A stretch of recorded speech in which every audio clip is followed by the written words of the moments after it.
بسم الله الرحمن الرحيم. السلام عليكم ورحمة الله وبركاته. الحمد لله رب العالمين، والصلاة والسلام على أشرف المرسلين سيدنا مولانا محمد وعلى آله وصحبه أجمعين. قال رب اشرح لي صدري ويسر لي أمري واحلل عقدة من لساني يفقه قولي. اللهم نور قلوبنا بنور هدايتك كما نورت الأرض بنور شمسك أبدا أبدا يا أرحم الراحمين. نويت التعلم والتعليم والتذكر والتذكير والنفع والانتفاع والإفادة والاستفادة والحث على التمسك بكتاب الله وسنة رسوله والدعاء إلى الهدى والدلالة على الخير ابتغاء مرضاته وقربه وثوابه. وصلى الله على سيدنا محمد وعلى آله وصحبه وسلم. Alhamdulillah Rabbil Alamin. Alhamdulillah, pertama dan utamanya kita rafakkan syukur kehadirat Allah Subhanahu wa Ta'ala di atas limpah kurnia dan izin Allah. Kita diberi kesempatan oleh Allah Subhanahu wa Ta'ala untuk berada di fasa yang ketiga daripada bulan Ramadan. Hari ini hari yang ke-19 Ramadan, dan masuk malam ni malam yang ke-20 daripada bulan Ramadan. Alhamdulillah, satu pencapaian yang baik yang mudah-mudahan kita mengharapkan agar Allah Subhanahu wa Ta'ala menerima segala amal ibadah kebajikan yang telah kita lakukan 20 hari daripada bulan Ramadan ini. Jadi insya-Allah pada tengah hari ini kita akan berkongsi bayan Ramadan yang bertajuk menjelang 10 terakhir Ramadan. A'udzubillahi minasyaitonir rajim. Bismillahirrahmanirrahim. Firman Allah Subhanahu wa Ta'ala, "Inna anzalnahu fi lailatul qadr wa ma adraka ma lailatul qadr. Lailatul qadri khairun min alf syahr." Sesungguhnya kami turunkan Al-Quran pada malam Lailatul Qadar. Adakah kamu tahu tentang Lailatul Qadar? Ia adalah malam yang lebih baik daripada 1000 bulan. Surah Al-Qadar ayat 1 hingga 3. Kita telah berpuasa selama 19 hari. Fizikal kita secara amnya telah cukup keletihan kerana menahan nafsu dari makan dan minum yang merupakan tuntutan asasi bagi seseorang manusia. Walaupun demikian, ada yang terus kuat melakukan amalan kerana mungkin kekuatan fizikalnya berkurangan, tetapi kekuatan rohaninya hebat dan kekuatan imannya kental. Ia tidak lemah dari terus beribadah kepada Allah Subhanahu wa Ta'ala. Dalam pada itu masih ada yang tewas dalam ibadah kerana keimanan mereka yang tidak kental. Oleh itu kita dapati menjelang 10 terakhir Ramadan ini, kehadiran masjid dan surau mula berkurangan. Ia berbeza dengan minggu pertama bulan Ramadan, nampak bersemangat, tetapi semangat sahaja tidak cukup kerana ia memerlukan kekuatan rohani juga. Dan orang yang lemah rohaninya pasti akan tersungkur di pertengahan Ramadan. Malahan mungkin pada minggu pertama lagi.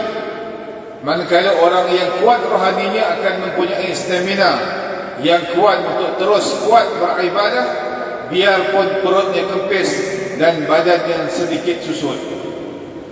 Ibadah sungguh, kita biasa berjumpa dengan orang tua yang nampak lemah, tetapi ibadahnya sungguh hebat. Dalam masa yang sama kita ada juga berjumpa dengan orang yang sihat dari sudut fizikalnya, bertubuh sasa dan sado, tetapi susah untuk salat berjamaah dan melakukan amalan kebajikan yang lain. Dia gagal dalam menempaskan nafsunya, biarpun fizikalnya hebat, nampak katang, nampak sasa, tetapi bila keimanannya tidak seperti mana tubuhnya, yakni dari segi kekuatan, maka dia akan mudah tewas. Rasul sallallahu alaihi wasallam menyebutkan, "Laisa syadid bisur'ah, innama syadidu alladhi yamliku nafsahu 'inda al-ghadab." Bukanlah kekuatan itu mereka yang dapat mengalahkan lawannya ketika bergusti, tetapi orang yang kuat ialah mereka yang dapat menahan dirinya ketika marah. Hadis riwayat Al-Bukhari dan Muslim. Ramadan ingin membentuk kekuatan rohani yang unggul, boleh bertahan selama 11 bulan sehingga Ramadan akan datang. Kekuatan rohani ini akan mengatasi kekuatan fizikal, kerana setiap kekuatan bermula dari kekuatan mental. Oleh sebab itu, para sahabat radhiyallahu anhum boleh berperang dalam bulan Ramadan, bukan kerana fizikal mereka yang kuat, tetapi mental dan rohani mereka yang kuat. Begitu juga ketika pemain badminton berhadapan dengan lawannya, kekuatan stamina sahaja tidak cukup untuk mengalahkan lawan, kerana ia juga memerlukan kepada kekuatan mental untuk berhadapan dengan sorakan dan teriakan kata-kata daripada penyokong lawannya. Kekuatan rohanilah yang ingin dibentuk di dalam bulan Ramadan ini. Ketika fizikal kita diasap dengan tidak makan selama 19 hari, dia masih terus kuat melaksanakan ibadah kepada Allah Subhanahu wa taala. Kekuatan ini sangat diperlukan untuk melaksanakan kerja-kerja Islam, kerana usaha perjuangan Islam akan berhadapan dengan cabaran dan serangan yang berterusan. Biarpun kita mengusahakan dan mengajak perkara yang baik, tetapi ramai manusia yang tidak berapa suka. Lihatlah sahaja Rasul sallallahu alaihi wasallam, biarpun baginda digelar Al-Amin, iaitu seorang yang amanah, iaitu gelaran yang terhebat pada masa itu, tetapi baginda sallallahu alaihi wasallam berhadapan dengan berbagai cubaan dan halangan sepanjang usaha baginda. Hanya satu alasan sahaja, iaitu mengajak beriman kepada Allah Subhanahu wa taala, melakukan perkara yang baik dan meninggalkan perkara yang mungkar. Saudara muslimin muslimat yang dirahmati Allah Subhanahu wa taala, menjelang 10 terakhir Ramadan, kita perlu untuk menilai rohani dan amalan yang kita telah lakukan, sama ada kuat ataupun lemah, untuk sampai ke kemuncak Ramadan. Kita masih ada masa lagi untuk memperbaiki kualiti amalan kita dan menggandakannya agar mencapai matlamat dari Ramadan itu. Berapa harikah kita tidak bertarawih? Berapa waktukah kita salat di akhir waktu? Berapa juzuk Al-Quran yang kita telah baca? Berapa ringgitkah yang telah kita hulurkan? Berapa banyakkah selawat dan istighfar yang telah kita ungkapkan? Dan seterusnya. Hal ini penting untuk kita menilai menjelang 10 terakhir Ramadan, kerana ia bagaikan pusingan terakhir yang menentukan kemenangan, sama ada kita akan dapat menjulang piala taqwa ataupun gawang gol kita banyak yang bolos akibat rohani yang lemah. Apabila kita tahu kelemahan dan dalam melakukan ibadah ini, mungkin strategi perlu diubah, kerana strategi lama tidak lagi berkesan. Barangkali berbuka puasa di rumah tidak berkesan kerana kita sering makan banyak dan kita gagal untuk salat maghrib secara berjamaah. Ini tuan, ada strategi yang boleh kita ubah menjelang 10 Ramadan. Kalau kata buka dekat rumah tu, buka dekat kolej, agak susah nak sembahyang maghrib berjamaah, maka ubah strategi. Kita berbuka puasa di masjid dan di surau. Strateginya ialah dengan berbuka puasa di surau ataupun di masjid, kerana kita tidak sibuk lagi melayan nafsu di pasar Ramadan dan pasrah dengan apa yang dihidangkan. Kemudian strategi yang kedua, barangkali melakukan salat tarawih di surau yang berhampiran menyebabkan kita malu alah dengan kawan yang seringkali mengajak kita bersembang. Strateginya ialah dengan mencari masjid dan surau yang berjauhan agar kita lebih boleh mudah beribadah.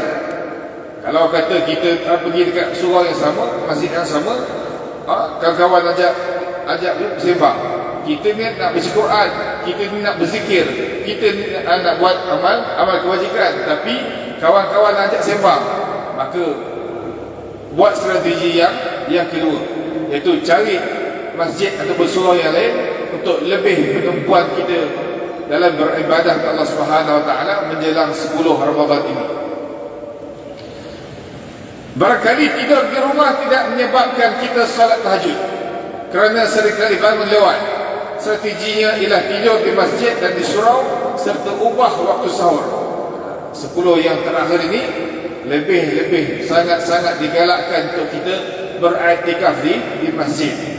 Beriktikaf, kalau kata tidur dekat rumah tu menyebabkan kita akan jadi lambat bangun sahur, kan? Bangun 5.30, bangun 5.40, sekadar dapat teguk air dengan sebiji kurma, kan? Kalau kata kita tidur di masjid di surau dengan niat iktikaf, maka lebih awal lagi insya-Allah kita boleh bangun untuk kita memperbanyakkan amal soleh kita. Dan barangkali mengantuk yang bersangatan waktu salat kerana tiada rehat di siang hari. Strateginya ialah mencari sedikit ruang rehat di siang hari sekadar 10 ke 15 minit. Siang hari itu kita ambil sedikit masa dalam setengah jam, 15 minit, tidur sekejap untuk kita ambil stamina, dapatkan stamina untuk berjaga malam, untuk kita memenuhkan masa-masa kita yang sebelum Ramadan ini untuk ibadah kepada Allah Subhanahu Wa Taala. Dengan mengetahui kelemahan, kita perlu membuat strategi yang sesuai. Apabila kita mengatur strategi ini, bermakna rohani kita sudah bersedia untuk berubah dan mengekang kemahuan hawa nafsu. Dan mudah-mudahan menerusi muhasabah ini, kita dapat mengenal pasti kelemahan diri dan bersedia dengan mental dan fizikal untuk membuat pecutan yang terakhir dalam baki akhir Ramadan. Maka ada 10 hari saja lagi yang berbaki ini, maka kita hendaklah buat pecutan yang terakhir. Kalau masih ada lagi yang belum baca Quran, maka 10 hari ini kita pulun lagi. Kalau tak khatam pun sekurang-kurangnya dah 1 hari satu helai, 1 hari 1 muka. Jadilah daripada tak baca langsung. Kalau kata kita susah nak salat berjamaah, 10 hari ini kita tanamkan azam untuk kita salat berjamaah. Kalau 10 hari ini, sebelum 10 hari ini kita tidak bersedekah, maka kita berazam untuk 10 hari ini pada setiap hari ataupun setiap malam daripada bulan Ramadan kita menginfakkan sedikit harta kita pada jalan Allah Subhanahu Wa Taala. Dan banyak lagi amalan-amalan lain yang digalakkan untuk kita melaksanakan pada 10 yang terakhir dalam bulan Ramadan ini. Mudah-mudahan Allah Subhanahu Wa Taala memberi kekuatan kepada kita untuk kita menghidupkan 10 yang terakhir ini, dan Allah Subhanahu Wa Taala menerima segala amalan kita dan kita keluar daripada Ramadan dalam keadaan telah diampunkan dosa oleh Allah Subhanahu Wa Taala, dan Allah Subhanahu Wa Taala meridai kita insya-Allah. Sebab kita khawatir dan sangat risau. Sebab apa Nabi sallallahu alaihi wasallam menyebutkan bahawasanya barang siapa yang berada dalam bulan Ramadan dalam keadaan dia tidak melaksanakan ibadah dalam bulan Ramadan, tidak bertaubat kepada Allah Subhanahu Wa Taala dalam bulan Ramadan, maka bila mana keluar sahaja daripada Ramadan, maka dia tidak akan diampunkan dosanya oleh Allah Subhanahu Wa Taala, dan dia akan termasuk dari kalangan hamba-hambanya yang celaka. Jadi kita minta dijauhkan daripada kecelakaan tersebut, dan kita perbanyakkan amal soleh kita, perbanyakkan istighfar kita, perbanyakkan kita memohon ampun, dan kerapkanlah, selalukanlah kita membaca Allahumma innaka afuwun tuhibbul afwa fa'fu anni. Ya Allah, sesungguhnya Engkau Tuhan yang Maha Pengampun, suka mengampunkan dosa hamba-hambamu, maka ampunkanlah dosa kami. Mudah-mudahan dengan tazkirah yang ringkas ini memberi manfaat untuk sama-sama kita muhasabah, kita perbaiki diri kita untuk kita menempuh 10 yang terakhir ini, dan mudah-mudahan Allah Subhanahu Wa Taala memberi kekuatan kepada kita insya-Allah.